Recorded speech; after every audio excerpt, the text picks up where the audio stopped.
Okay, तो थे हम क्वेश्चन नंबर 51 पे 52 पे पर plastic industry worker cause of angiosarcoma है। तो हमने बताया था जी प्लास्टिक वर्कर है और PVC they are the same thing. Plastic factory polyvinyl chloride, ठीक है। अभी इसमें उन्होंने एडिशनल चीज़ें बताई हुई हैं, वो ये कि अगर प्लास्टिक वर्कर है और साथ स्मोकिंग करता है, तो मैंने आपको जो अपनी ऑन्कोलॉजी के लेक्चर्स हैं उसमें शेयर किया हुआ है कि lung cancer is the second most common CL, ठीक है। तो इसलिए फिर आपके पास अगर लंग सीए आ गया है, स्मोकिंग आ गया है, तो आपने लंग सीए को पहले चूज़ करना है, देन एंजियोसार्कोमा, ठीक है।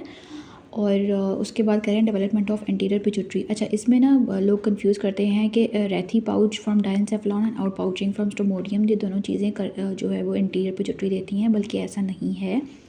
जो रेथी पाउच है वो एंटीरियर पिट्यूटरी और थोड़ा सा इंटरमीडिएट भी देता है, ठीक है।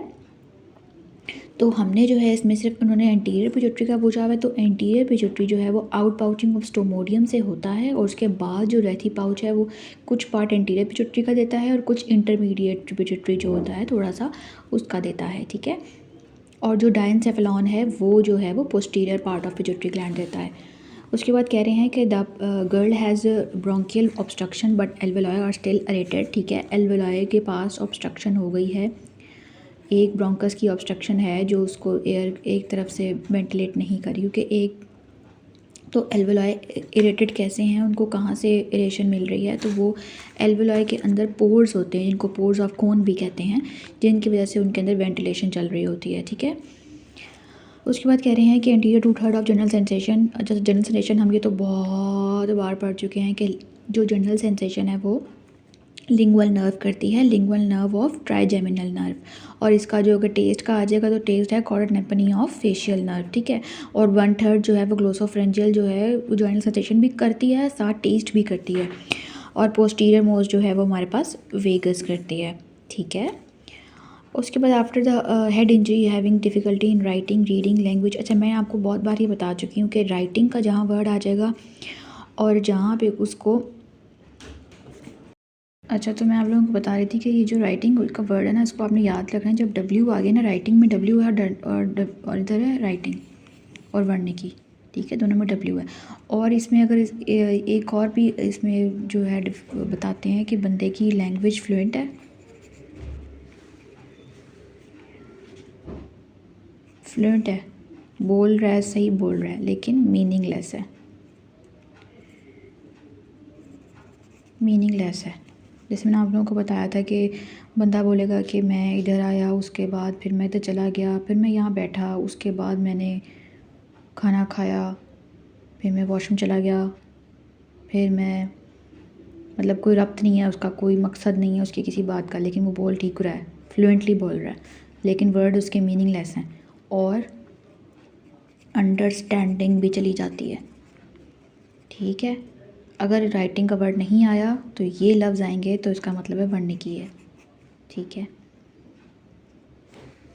उसके बाद कह रहा है कि thyroid hormone receptor present in which of the following. तो थायराइड हार्मोन जो है वो रिसेप्टर जो है उसके न्यूक्लियस के अंदर होते हैं, इनसाइड द न्यूक्लियस। और मैंने आपको, और इसके अलावा जो बाकी है ना साइटोप्लाज्म वाले, उनका ये है कि आपने इसको ना एड्रीनल करके याद करना है।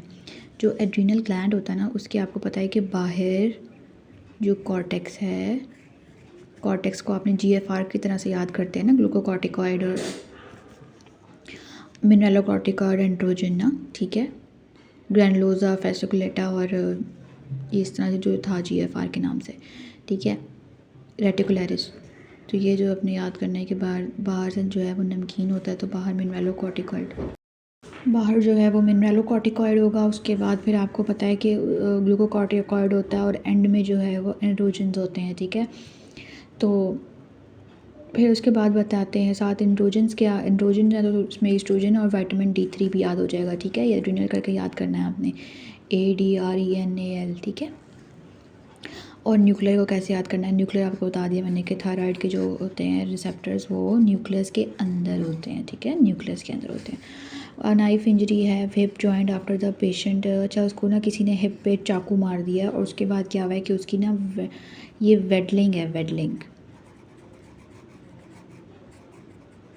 वेडलिंग गेट हो गई है उसकी, and then the pelvis sink into the side injury to superior gluteal nerve. ठीक है, जो ये आपको पता है कि सुपीरियर ग्लूटियल नर्व जो है वो सप्लाई करती है ग्लूटियस मीडियस को और ग्लूटियस मिनिमस को। ठीक है, और इन्फीरियर सप्लाई करती है ग्लूटियस मैक्सिमस को। अगर बोलेंगे बंदा बैठ के ऊपर खड़ा नहीं हो सकता तो वो ग्लूटियस मैक्सिमस होगा और नर्व इन्फीरियर ग्लूटियल नर्व होगी। लेकिन अगर बोलेंगे बंदा चल रहा है, उसका जो पेल्विस है वो सिंक कर गया, तो इसका मतलब है कि जो ग्लूटियस मीडियस की इंजरी है और सुपीरियर ग्लूटियल नर्व इन्वॉल्व है। ठीक है, कॉमन पेरोनियल नर्व का आपको पता था, मैंने याद करवाया था कि PED होता है, प्लांटर फ्लेक्शन इवर्जन। ये कौन कराता है हमारे पास? Common peroneal nerve. ठीक है, और शैटिक नर्व का आता है कि भाई बंदे को जो है वो उसने इंजेक्शन लगा दिया है मीडियली, अपर मीडियली उसने अगर इंजेक्शन लगा दिया तो शैटिक नर्व चलेगी उसकी। सही है, इंजेक्शन इंट्राग्लूटियल उसने लगा दिया है, avoid damage of the sciatic nerve, इसलिए जो है अवॉइड करने के लिए अपर आउटर क्वाड्रेंट में लगाते हैं। किसी ने अगर अपर इनर क्वाड्रेंट में लगा दिया तो उसकी शैटिक नर्व चली गई। During anaesthesia which nerve commonly injured in the lower limb, तो इसमें कॉमन पेरोनियल नर्व है जो नर्व है ड्यूरिंग स्पाइनल एनेस्थीसिया। ठीक है, स्पाइनल एनेस्थीसिया में जो सबसे ज़्यादा कॉमन नर्व जो इंजरी होती है वो है कॉमन पेरोनियल नर्व, क्योंकि नीचे जा रही है कॉमन पेरोनियल नर्व ही है और लोअर लिम्ब की बात हुई हुई है। उसके बाद कह रहे हैं कि अगर ओवरऑल आपसे पूछेंगे तो उसमें अल्नर नर्व है और कॉमन पेरोनियल नर्व है, अपर की अल्नर है और लोअर की कॉमन पेरोनियल है। अच्छा जी, उसके बाद है कि regarding the prevalence true it's, तो जो प्रेवलेंस है उसका मतलब है कि भाई चांसेस क्या हैं। तो चांसेस में आप ओल्ड और न्यू दोनों को बताएंगे ना कि पहले ये चांसेस थे अब ये चांसेस है, तो ये पूरी इसकी प्रेवलेंस पर चल जाएगी डिजीज़ की। एपिड्यूरल स्पेस इज़, तो हमें पता है कि एपिड्यूरल स्पेस जो है वो S2 के लेवल पे होती है और स्पाइनल कॉर्ड जो है वो ख़त्म होती है L1 पे एडल्ट्स की, L2 पे चिल्ड्रन की। उसके बाद करें बोनी लैंडमार्क फॉर पोडेंटल नर्व, तो ये है इशियल स्पाइन जो बोनी लैंडमार्क है। इसमें आपने ट्यूबरोसिटी और इशियल स्पाइन ये दोनों को लोग कंफ्यूज कर देते हैं। इशियल ट्यूबरोसिटी के मीडियली टुबरेंडल किनाल जा रही होती है और इशियल स्पाइन के थ्रू हम उसका लैंडमार्क लेके उसको जो है वो एनेस्थीसिया देते हैं। After gunshot injury to spinal cord patient can not extend the knee at which level. अच्छा, ये ना आंसर जो है ना ये है डर्माटोम से आया हुआ है क्वेश्चन। तो डर्माटोम में आप देखिएगा कि जो नी एक्सटेंडर्स है ना वो L3 और L4 हैं। ठीक है, नी एक्सटेंडर L3 और L4 हैं। ठीक है, तो ये मैं आपको इसकी पिक्चर भी शेयर करती हूँ तो आप देखें कि L3 L4 जो हैं वो नी एक्सटेंडर्स हैं। Regarding the thalassemia true is, तो वही defect in beta globulin best host defense in alveoli is alveolar macrophages. FSH is inhibited by inhibin which is secreted by Sertoli cell. मैंने आपको बताया था सपोर्टिव रोल होता है इसका, ये सर्टुलाइज सेल जो है वो इनहिबिटिन रिलीज़ करते हैं। उसके बाद कह रहा है कि carbon dioxide regulated by negative feedback mechanism, ये तो हमें बहुत ज़्यादा पता है। जो MCQ बिल्कुल सिंपल से हैं ना उन पे मैं टाइम वेस्ट नहीं कर रही ताकि जल्दी जल्दी एस्केपिंग आपको खबर करवानी है मैंने 15 अक्टूबर से पहले। Which hormone store carbohydrate proteins and fat, तो ये पता है इंसुलिन। मैंने आपको बताया हुआ है कि इंसुलिन दुनिया जहान की हर चीज़ को स्टोर कर देता है। उसका काम है कि ग्लूकोज को उसने सीरम से हटा देना है, सीरम से उसने ग्लूकोज को हटा देना है, तो वो जो भी उसके पास चीज़ होगी वो किसी ना किसी फॉर्म में उसको स्टोर कर देगी। 40-year female with the bleeding history since 6 months on and off endometrial hyperplasia, तो ये आपको पता है estrogen is notorious for endometrial hyperplasia. ठीक है, अगर कोई पूछे कि एंडोमेट्रियम की पॉलिफरेशन कौन कराता है तो वो है ईस्ट्रोजन, और अगर कोई पूछे एंडोमेट्रियल पॉलिफरेशन चल रही है उसको मेंटेन कौन कराता है तो वो है प्रोजेस्टेरॉन के। विच हार्मोन स्टोर कार्बोहाइड्रेट्स, हमने ये पढ़ लिया था कि इंसुलिन। जो हाइपरप्लेजिया पे भी हमने पढ़ लिया था, woman develops the carbon on the back of her neck which is removed by the surgeon, what is the necrosis, तो हम पढ़ चुके हैं कि जो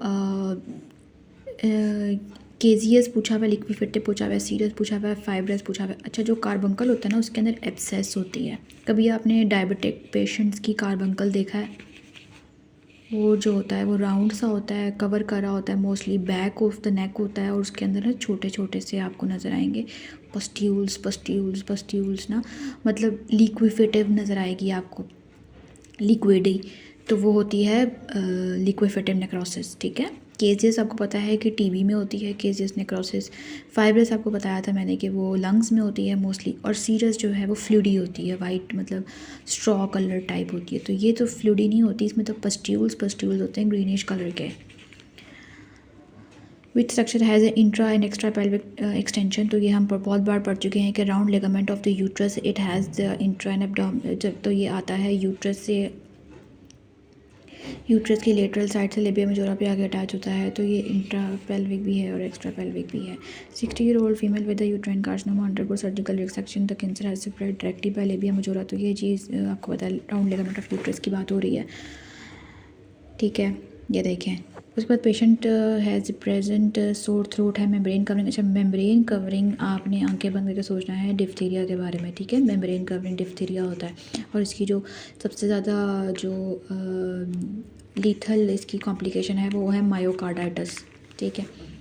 Elderly patient suffering from constipation on and off exactly straining that what exactly he is doing to help to pass the stool। तो अच्छा, जब भी स्ट्रेनिंग करते हैं ना तो यहाँ पे हमारे पास होता है प्यूबिक सिम्फिसिस, और यहाँ पे हमारे पास होता है प्यूबिक सिम्फिसिस से लेके हमारे पास ये पुबिक रेक्टाइलिस जो होता है,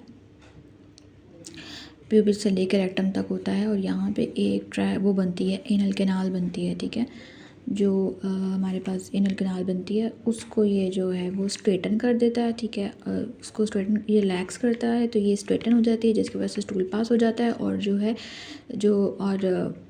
ठीक है, रिलैक्सेशन ऑफ प्यूबिक रेक्टाइलिस होती है। ठीक है, जब स्ट्रेनिंग का वर्ड आ गया तो वो ऑब्वियसली मसल्स पे स्ट्रेन डाल रहा है, जिसकी वजह से उसके प्यूबिक रेक्टाइल मसल।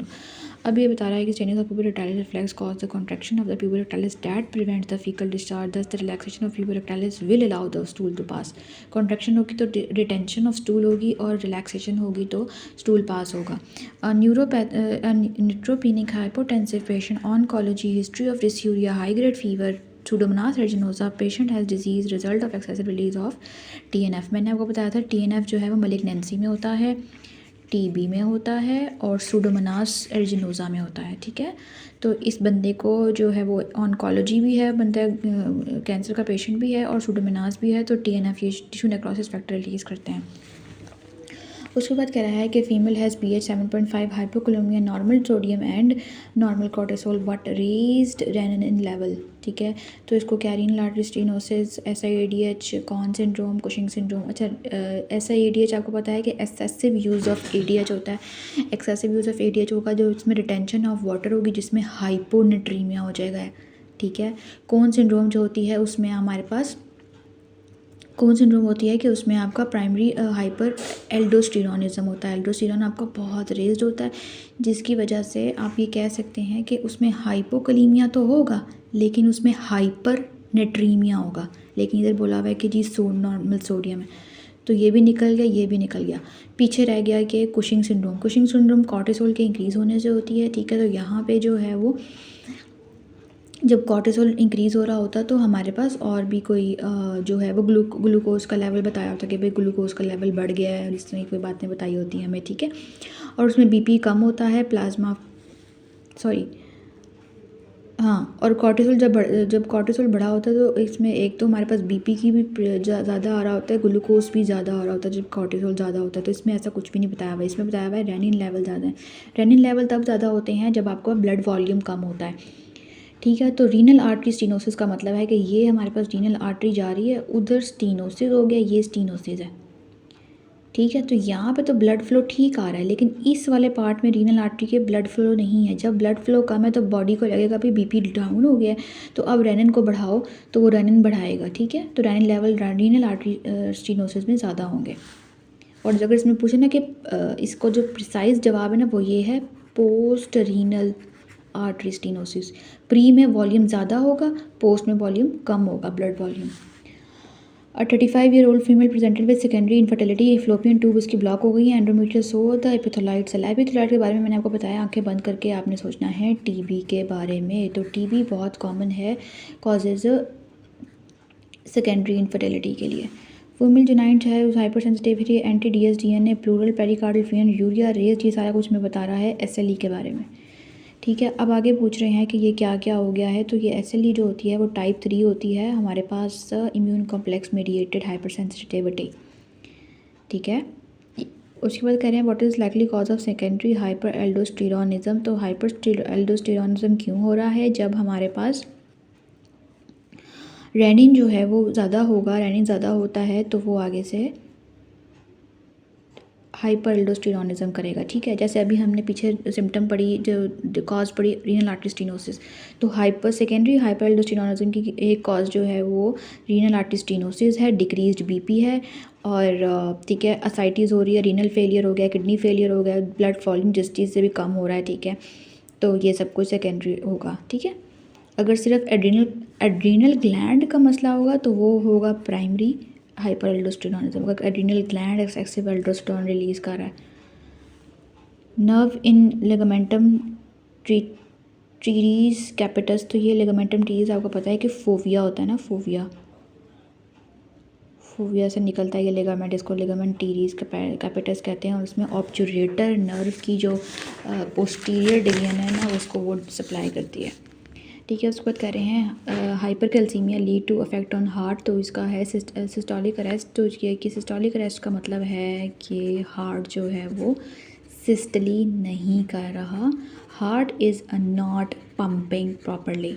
ठीक है, तो हाइपर कैल्सीमिया हो गया। ठीक है, जिसकी वजह से हमारे पास जो है वो अफेक्ट किया है, कार्डियक अरेस्ट आ गया। इसमें है कि हाइपर कैल्सीमिया और hypokalaemia causes the systolic arrest. ठीक है, हाइपोकैलीमिया का मतलब है कि ऐसे नोड जो है वो उस पर ऐसे नोड एक्टिवेट नहीं हुई, बहुत लेस एक्टिवेट हो रही है, जिसकी वजह से जो उसको जाना चाहिए था ऑर्डर कि भाई तुम कॉन्ट्रैक्ट हो, वो कॉन्ट्रैक्ट नहीं हो रहा, वो रिलैक्स स्टेट में है, जिसकी वजह से सिस्टोलिक अरेस्ट हो गया। ठीक है, और हाइपर कलीमिया जो बार बार ऐसे नोट सेंड करेगी उसको कि भाई तुम कॉन्ट्रैक्ट करो, तो वो सही से वो कॉन्ट्रैक्टेड फॉर्म में रहेगा और उसके अंदर फिलिंग नहीं होगी ब्लड की, तो वो डायस्टोलिक अरेस्ट होगा। जो वो हाइपर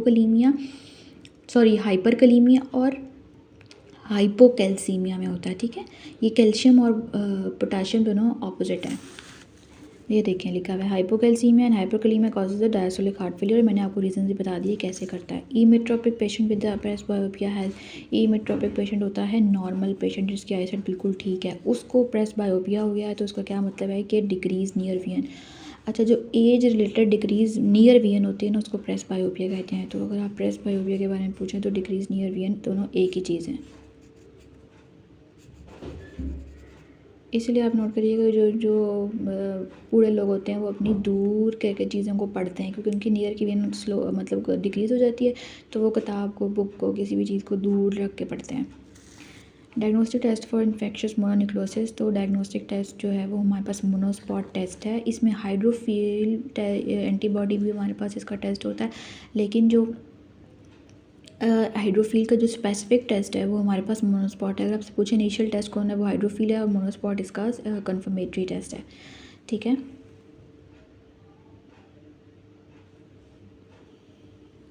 उसके बाद कह रहे हैं कि भाई जो है अबाउट सोडियम क्रोमोमाइलिन, तो हमें ये बहुत दफ़ा पढ़ा है कि ये एस्थमा में जो है स्टोवम दिया जाता है, और उसका जो वो है क्या नाम है, इसका मैकेनिज्म क्या है, prevent the antigen associated with mast cell degranulation, prevent antigen. अच्छा, जो मास्ट सेल है ना, मास्ट सेल, इन पे ना IgE रिसेप्टर्स होते हैं। जब एंटीजन आके इस IgE रिसेप्टर पे लगेगी तो ये बर्स्ट हो जाएगा, बर्स्ट हो जाएगा और ग्रैन्यूल्स बाहर निकाल देगा अपने। ये ग्रैन्यूल्स जाके आपकी एलर्जिक रिएक्शन करेंगे। ठीक है, तो उसने इसने सोडियम क्रोमोमाइलिन ने एंटीजन को इस पे लगने से ही रोक दिया, तो degranulation of mast cell रुक गई। ठीक है, तो एलर्जिक रिएक्शन नहीं होगा और अस्थमा वाला पेशेंट की सिम्टम्स रिजॉल्व हो जाएंगे। Complete transaction of brain stem above pons word. अच्छा, तो पहले पता होना चाहिए कि हमारी जो ब्रीदिंग है वो कौन कंट्रोल करता है। हमारी ब्रीदिंग जो है कंट्रोल करता है मेडुला, पॉन्स और सेरेब्रल कॉर्टेक्स। ठीक है, ये तीन चीज़ें कंट्रोल करती हैं। अब हमारा ब्रेन किस तरह से होता है कि हमारे पास सेरेब्रल कॉर्टेक्स होता है, उसके बाद हमारे पास ब्रेन स्टेम होती है, और ब्रेन स्टेम के अंदर 3 पार्ट्स होते हैं, मिड ब्रेन, पॉन्स, मेडल्ला। उसने क्या किया है कि उसने पॉन्स से ऊपर जो है वो उसको काट दिया है ब्रेन को, पीछे रह गया मेडल्ला एंड पॉन्स। तो इसका मतलब है कि उसकी ब्रीदिंग सही से चल रही है, ठीक है। इसमें लिखा हुआ है chemo receptor control of prevent the chemo receptor. तो वो जो कीमो रिसेप्टर कंट्रोल है वो सेंट्रल कीमो रिसेप्टर कंट्रोल है, वो पॉन्स और मेडल्ला जो है वो कंट्रोल करते हैं, ठीक है। पॉन्स इसका सेंट्रल कीमो रिसेप्टर्स कंट्रोल करता है। उसके बाद लिखा हुआ है कि peripheral chemo receptors from exerting any control. तो पेरिफेरल कीमो रिसेप्टर्स आपको पता है कैरोटिड बॉडी है जो कि डिटेक्ट करती है ऑक्सीजन और कार्बन डाइऑक्साइड की कंसनट्रेशन को। तो ठीक है, तो ये हो गया, सही है। तो इसमें उन्होंने कहा है कि भाई जो session of all breathing movements है तो इसमें प्रिवेंट द वॉलंटरी कंट्रोल। तो वॉलंटरी कंट्रोल जो अगर है ना वो हमारे पास सेरेब्रल कॉर्टेक्स में होता है, तो इसलिए सेरेब्रल कॉर्टेक्स में से हमारा निकल गया। देखिए ये लिखा हुआ है कि जब voluntary control if the lesion is above the point it will it name the cerebral cortex which is above point there will be no voluntary control of breathing, ठीक है। हेयर ब्रूइंग रिफ्लेक्स आपको पता है कि जब inhalation बहुत कर ली तो उसके बाद जो है बॉडी को जाएगा रिस्पॉन्स कि भाई रुक जाओ, इनहेलेशन करना छोड़ दो। तो बात इधर हो रही है कि इनहेलेशन कौन करेगा, वॉलंटरी कंट्रोल ही चला गया तो इनहेलेशन कैसे होगी, ठीक है। तो abolish hair and beauty reflex तो ये तो बाद में आएगा, पहले उसका वॉलंटरी कंट्रोल ही चला गया। जो वॉलंटरी कंट्रोल ने जिसने स्ट्रेच करना था लंग को वो चला गया, वॉलंटरी कंट्रोल चला गया, तो हेयर ब्रूइंग रिफ्लेक्स कैसे होगा। तो इसका आंसर है वॉलंटरी कंट्रोल चला जाएगा।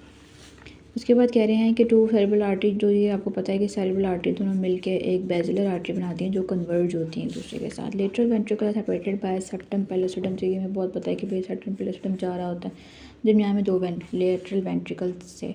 Emergency perfuse bleeding, minor trauma, no family history, chronic diarrhoea, bleeding 6 minutes and clottings जो है वो 30 मिनट्स मोस्ट लाइकली। तो इसमें बता रहे हैं Christmas disease which is the haemophilia, classic disease, liver disease, kidney failure, vitamin के डिफिशिएंसी। अच्छा, इन्होंने बता दिया डायरिया,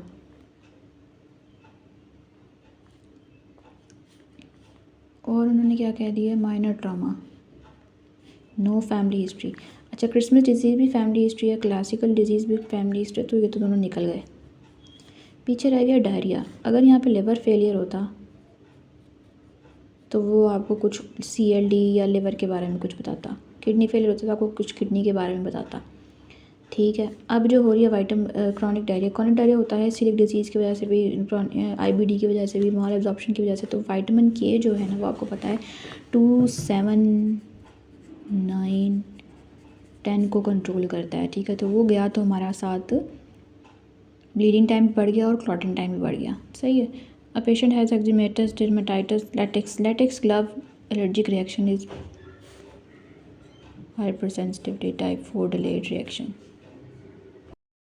अच्छा, तो man has noted the scleral icterus 4 days, malaise for 1 month, tachycardia, vitals examination remarkable, unremarkable, lab findings show the hematocrit 25%.